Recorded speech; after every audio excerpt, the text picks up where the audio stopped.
Cette seconde revue sectorielle du programme d'amélioration de la qualité, de l'équité et de la transparence a réuni tous les ministères techniques et les partenaires de l'éducation et de la formation. Il s'agit d'analyser et de partager le niveau d'exécution des objectifs qui étaient planifiés pour l'année 2014-2015.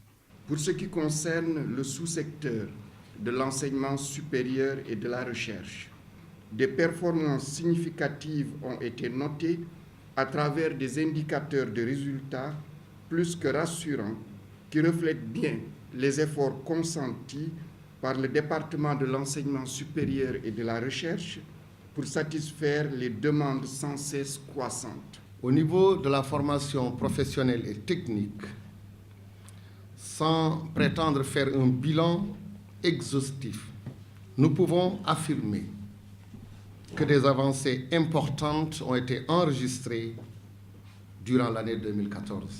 Pour le ministère de l'Éducation nationale, par contre, le domaine de la qualité reste le principal défi à relever. Pour ce qui est de la qualité, vous savez que le premier intrant, c'est la formation des enseignants. Au cours de l'année 2015, il sera lancé la construction de 4 centres régionaux de formation des personnels de l'éducation et de la formation, complété par un 5e centre en 2016 qui sera construit en Fatick.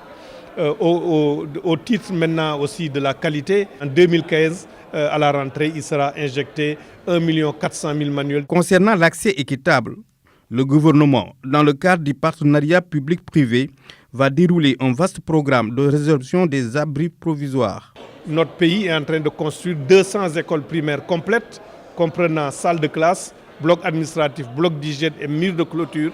Et l'ensemble de ces écoles seront livrées en 2015. Et les 13 d'abord ont été déjà livrées dans la région de Fatick. Tout ça contribue à la mise en œuvre des objectifs du paquet. En ce qui concerne les abris provisoires, le gouvernement va bientôt élaborer le dossier d'appel d'offres et lancer l'appel d'offres pour une résorption des abris provisoires.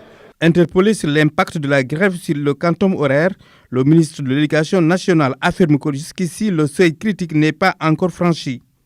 Néanmoins, des évaluations seront faites par des techniciens pour voir s'il y a lieu de prendre des mesures correctives.